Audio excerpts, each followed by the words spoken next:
Okay, Grateful Dead story time. Instead of picking a ticket at random like I typically do, I'm going to talk about this show specifically. I'm going to pull out my inner David Lemieux, talk about a show, this day, Grateful Dead history, 35 years ago today.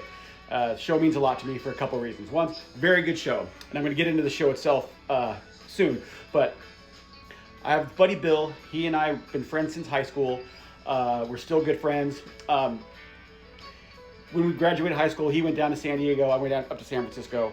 And one weekend he was up with me in San Francisco. It must have been before school started, August 18th, 1991. And he and I went to this Dead show down in Shoreline. He had never been to a Dead show. I was all in at that point. We go down there, have a great time. And that was his only Dead show he's ever been to. And he remembers it well. We had a great time. Even to the point, like he always talked about, my one Grateful Dead show was with you. And he's the one that sent me this Grateful Dead poster. He found it at a estate sale in Modesto, California, and he thought, I know who has to have this poster, and he sent it to me. So anyway, fast forward to a couple years ago, when Dead and Company's at the Sphere, he went and saw U2, and he's like, we got to go see Dead and Company. I want to see Dead and Company with you. You took me to my one Dead show. I want to go to Dead and Company with you. And we couldn't make it happen the first round. The second time they announced that second round, he's like, we're definitely doing it, and we did it. He's like, I'm buying tickets, and we went and saw Grateful Dead, Dead and Company at the Sphere. We lived old times, and had a really good time. And that was the last time I saw Bob Weir, the Sphere. So I'm very glad I did. I'm very grateful I did. I'm very grateful to Bill for leading the charge and getting me out to the Sphere. So anyway, this show itself was really good because it was the end of, it was a sixth show of a 6-night run, and where they weren't playing any repeats. I think they played Promised Land twice in that 6-night run, but other than that, totally different. So some odd song choices and placements in this show. So let's go over the show real quick.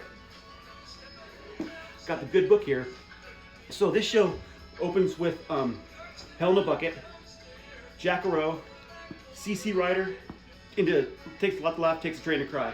Really good version of that one. I don't want to be a lover, baby, I don't want to be a boss. Jerry really nails that. Let's see, Beat It On Down the Line, West LA Fadeaway, Masterpiece. I remember during Masterpiece, Bill and I were walking up through the lawn, at the top of the lawn, and we walked through all the spinners, and Bill had never been to a Dead show, and he was like, what the fuck? Like, we were walking through all the spinners, and I remember that was pretty funny. Into Staggerly, end of the first set was Johnny Be Good. Really good, fun first set. Now here's where it gets kind of weird. Since they weren't doing any repeats, they opened the second set with Deal, Into Samson and Delilah, not surprisingly the Sunday show, Half Step, Mississippi Uptown, Feel Like a Stranger into drums. So odd. That was pretty cool. Drum Space, China Doll, Going Down the Road Feeling Bad. You know, whenever you get a Going Down the Road Feeling Bad, they're not mailing it in. Throwing Stones, Not Fade Away. In fact, when Bill and I went to the Sphere, we got a Going Down the Road Feeling Bad. So I should have brought him to more shows. And Encore is Broke Down Palace. So anyway, definitely check the show out if you can. Dave Lemieux might be playing it today. I've heard him play it before. He kind of makes the same comments, that kind of an odd second set. But anyway, August 18th, 1991, Shoreline Amphitheater, great time.